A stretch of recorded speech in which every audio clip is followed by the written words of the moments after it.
All right. So, what are my biggest investing regrets as a certified public accountant? I get it. This is a question that I got asked about, do I regret anything? And the answer is, oh, a whole lot. But there's lessons in it. And I want to talk about that in this episode of the Afternoon Entrepreneur Show.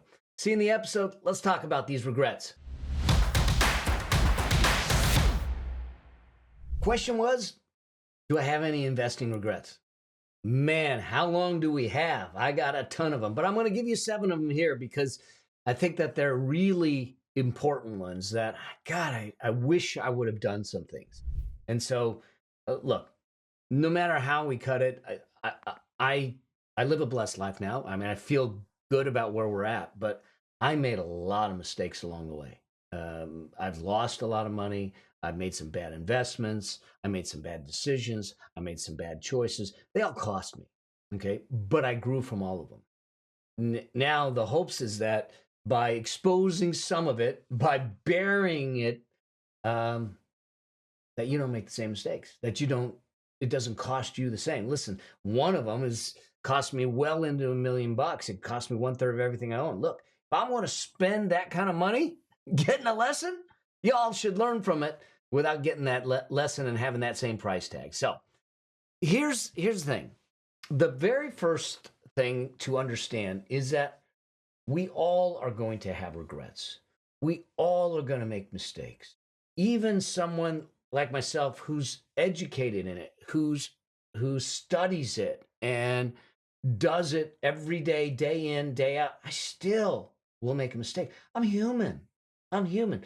The thing is that the mistakes I make today do not leave the kind of marks that they did in the past. So I've learned a lot from it. So the point is this: the tendency is when we have these regrets or when we make these mistakes is to beat ourselves up about it. And trust me, I did. But beating ourselves up or blaming ourselves or trashing ourselves in any way doesn't help us. There's no way we can grow from it. We shrink from it. We stand still. We go backwards. The only way to grow from mistakes is to be willing to accept your role in it. Okay? Remember, here's what I said: to accept your role in it, not the blame for it. Okay? I've had my role in all of these things, but when I accept the role, then I can sit back and say, well, what did it teach me? What did I learn from it? What can I do to prevent it in the future? And as we do that, we grow and we tend to not make the same mistakes. So I want to make sure that we're doing it from that context of growth and not, oh my God, I did that, and you start beating yourself up about it, because it's not going to move you forward. Whatever you did in the past is in the past. And for some reason, even though we may not understand it, for some reason, you had to go through it to get here so you could hear the message, do the things, make the difference, and be in a different place in the future.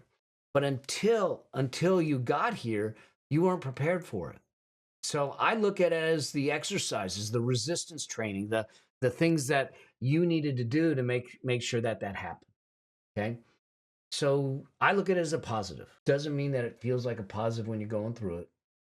It's just the way that we look at it. So what was the first regret? I think the first regret really was not getting curious about wealth, about money, about living life fully earlier, to be deliberate around it.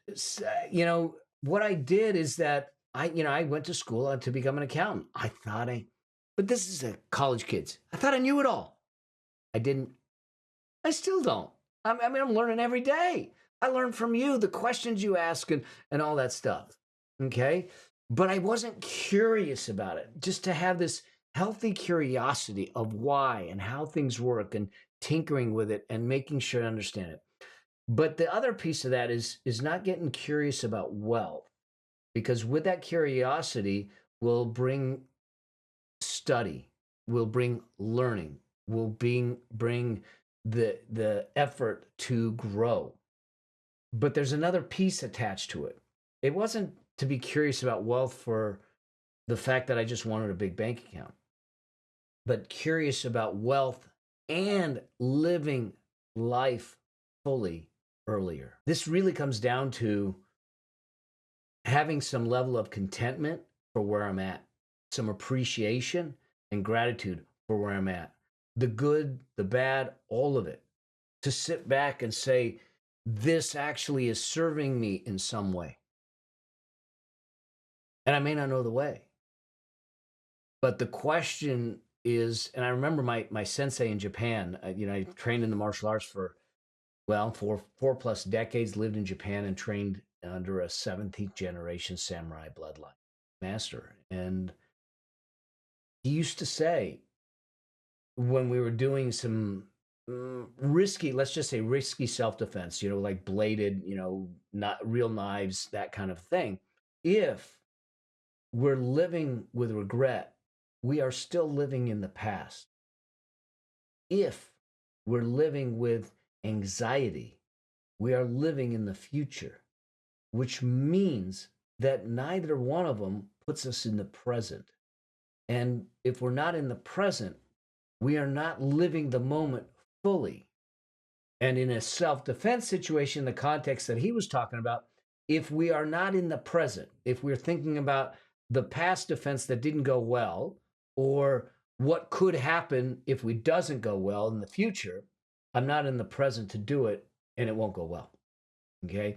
And so I think that once I started to understand that each moment is precious and is meant to be fully expressed and fully lived, is when I started to live a richer life, even though my bank account didn't change.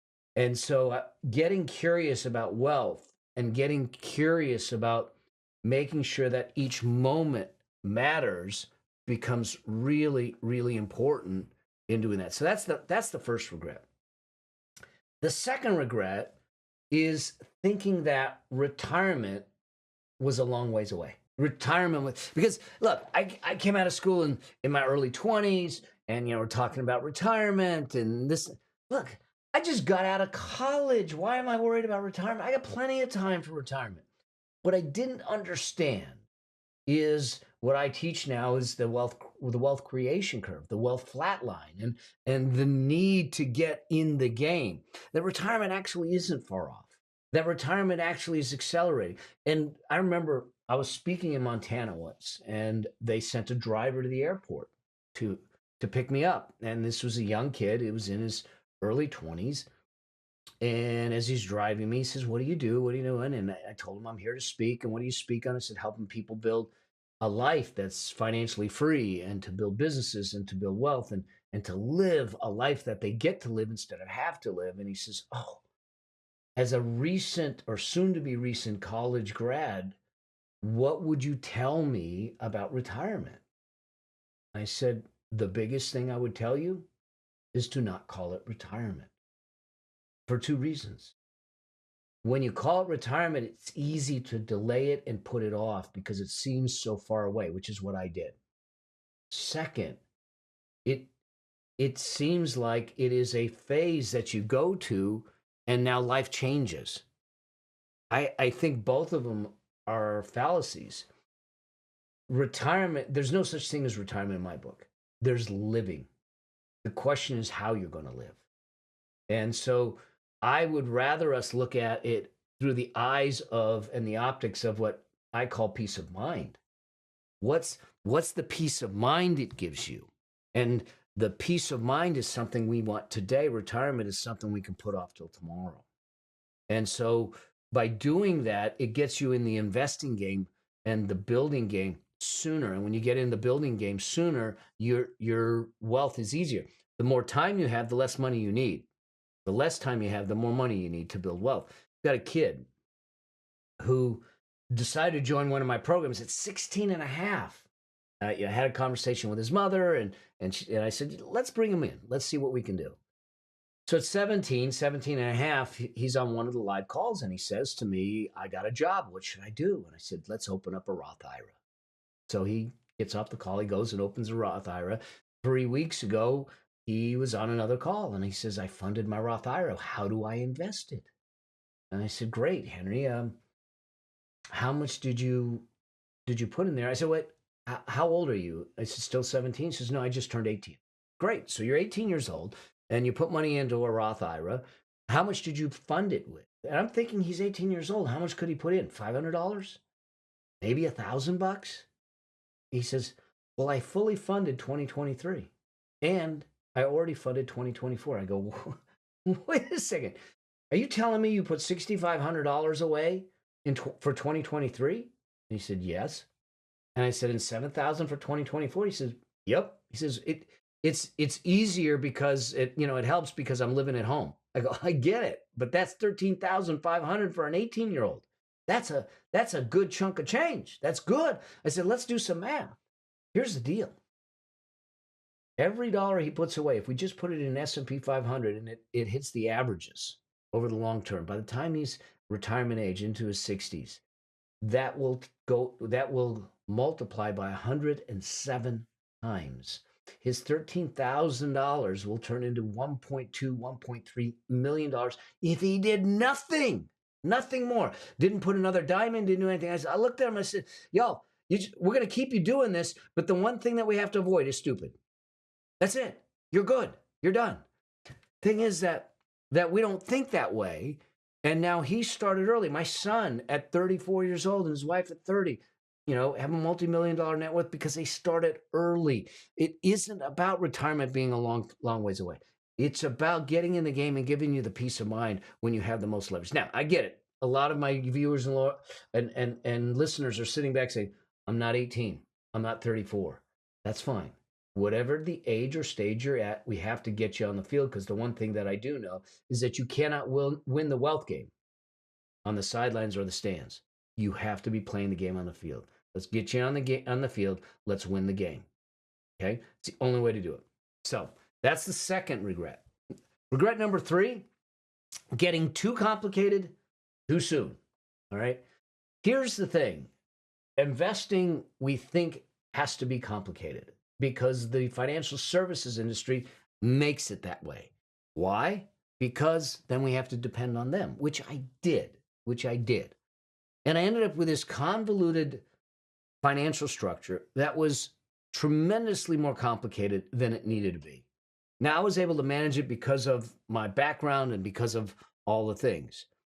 But creating wealth and creating financial freedom doesn't need to be complicated. In fact, it can be really, really simple, and it should be simple. That's one of the reasons that I wrote the book the way I did, my book, Building Your Money Machines, is to simplify it. It may not be easy because of your circumstances, and you might have to dig out of a hole, and you might have to work hard, and you might have to do some things. But the fact of the matter is it's simple. So keep it simple. I got too complicated. Complication leads to friction. Friction and resistance lead to risk. Risk leads to losses. Okay? We don't invest in anything that we don't understand, so keep it simple so we understand it. That's the third regret. The fourth regret, which is coupled with the third regret, is blindly following advisors. I get it. You hire an advisor and you expect them to do the right thing for you, but sometimes they just don't. Here's what I regret is I blindly followed advisors that I hired on, and I didn't understand their bias. I didn't understand how they got paid. I didn't understand what they were putting in front of me, but they told a really good story. And so I ended up in some investments that I should have never been in. Now, mind you, there are primarily 2 standards that advisors will operate from. One is a suitability standard. Is the investment suitable for you and your circumstances? Everything they put me in was suitable. But there's a second standard, the fiduciary standard. Is it the best for me?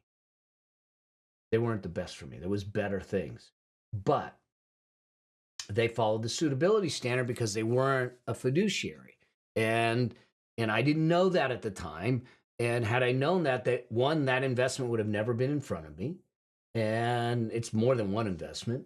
And they would have done what was right by me and not what was suitable for me. And so blindly following advisors is a mistake. We need to look at our advisors as our navigators. I want you to have your hands on the wheel to captain your financial ship. They can be to the right of you. They can be to the left of you. They can show you the hazards They can show you the possibilities, but you make the decisions.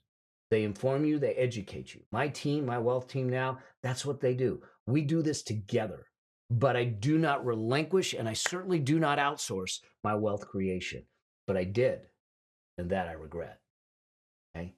Number 5, allowing my emotions to get involved. All right. Here's the deal. The general rule is this: when your emotions go up, when your money decisions, your intellect goes down. This cost me big time. It cost me 1/3 of everything I owned. Between me and 2 buddies, we lost over $4.5 million. We got into an investment that we thought was an investment. Did not understand it. Rule number 2 broken. Okay. Didn't follow my rules. Rule number 3 broken. And it turned out to be a Ponzi scheme. Wiped out 1/3 of my net worth. Just completely wiped it out. Okay. How did this happen? It happened because this con man understood how to create and bring emotions into the decision, aspiration and dreams and all of those things. And once my emotions went up, my emotions went up and I saw the vision that he created for me. I went straight to stupid and made a bad decision. Lost it all. When our emotions get involved, we tend to make bad financial decisions.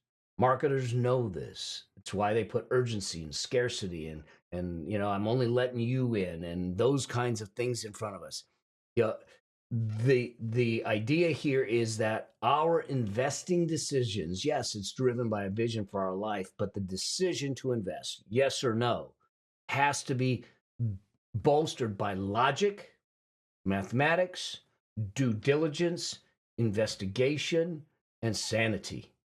Okay? When your emotions get involved, whether it's buying something or not, we tend to make bad decisions because emotions will lead to temptations. Temptations will lead to emotions, and we start to do that comparison. And we live in an internet world. You're constantly seeing people with their fabricated facades of the perfect life in front of you. You're saying, well, I should do that. No, you shouldn't. What you should do is live true to the life that you want, no matter what's happening around you. To get really, really clear on your values, what you want out of life, how you want to live it, your definition of success, your definition of living a rich life, and live true to that and forget the rest. But regretting allowing my emotions to get involved is huge. Huge. Number 6, sitting out of the market because of fear. Again, emotions evolved, okay? But this was fear. I remember sitting in a seminar with a financial guy like me talking on stage. It was before I was doing what I was doing. And I'm listening to him. And he is literally talking about Armageddon's coming. The end of the world's coming. Everything's going to crash. We're going to be in despair. We're going to lose it all. I mean, I was freaked out. I didn't even let him finish. Okay. He had me so scared. I didn't let him finish. I got up, went out into the foyer where the venue was, called my broker and said, put me in cash. I don't want to play the game anymore. Sold everything. First off, by selling everything, I ended up triggering a huge tax. Had to pay taxes. So that went out the door. But then I was so fearful that I sat on the sidelines. I sat in the stands. I didn't get in the game again. And I sat and sat and sat in that fear because I didn't understand and I didn't get in. Now, since obviously I've been in the game and I've done that, but I went back. So I was investing every month regularly, like clockwork, and then I stopped and I wasn't investing. I recently went back because of my teaching and my writing and research for the book. I said, what would have happened? I wonder what would have happened to my net worth if I didn't let fear control me and I didn't sit on the sidelines. How much more would I have been worth had I just kept that investing of $500-700 a month, just doing it over time. Okay. And it was a while ago when this happened. So it was a lot of time. And I thought it might have cost me, $300,000-400,000. $3.9 million. My net worth would be $4 million more had I just stayed in the game and didn't sit out of them. That was staggering for me. The bottom line is this. I realized that you cannot win the wealth game sitting on the sidelines or in the stands. You have to be on the field. I got off the field. I sat in the stands for a decade. Big mistake. Big regret. All right. Then number 7 and the final regret is actually not speaking about this or teaching this sooner. Here's what I've seen is that no one's really having real conversations around this stuff. We're taught not to talk about money. It's taboo. We're taught to say we're talking about it in the sense that it's demonized. It's evil. It's dirty. You're greedy if you want money. I think it's a mistake. We should be talking about it regularly. We should be talking about it to our youth. We shouldn't be looking at it as anything more than a tool to have an impact, a tool to create a life, a tool to create richness. And if I can be that mouthpiece, then I will. And I wish I would have started this sooner. I wish I would have started having this conversation sooner, being more open about my journey and some of those things. Well, I am now. We've got the book, Building Your Money Machine, all the training, the YouTube, all of that stuff. But that is one regret. And the other part of that regret is had I started speaking and teaching about it sooner, I would have learned and sharpened my skills sooner. Okay. So those are my 7 regrets. And I think that if you look at them as how they might reflect in your life, in your financial journey, you might see that there's some things that you could tweak, some things you might adjust, some things you might have a new perspective on that could change the trajectory of your financial destiny in the future. So I hope that you found this of value. I hope that you find this helpful. Look, like I said, I'm just a regular dude doing things that I've been fortunate enough to do enough things right to be successful, but I've done enough things wrong to be educational. And that's the good news for you. So in the process, I hope I get a chance to see you. I hope I get a chance to meet you. But know this, that I'm on a crusade to light the path to financial freedom for 1 million families, and I want you to be one of them. And if I can help you, let me know. And in the meantime, until I see you on another episode, another show, or on the road speaking, I always say, always, always strive to live a life. Cheers.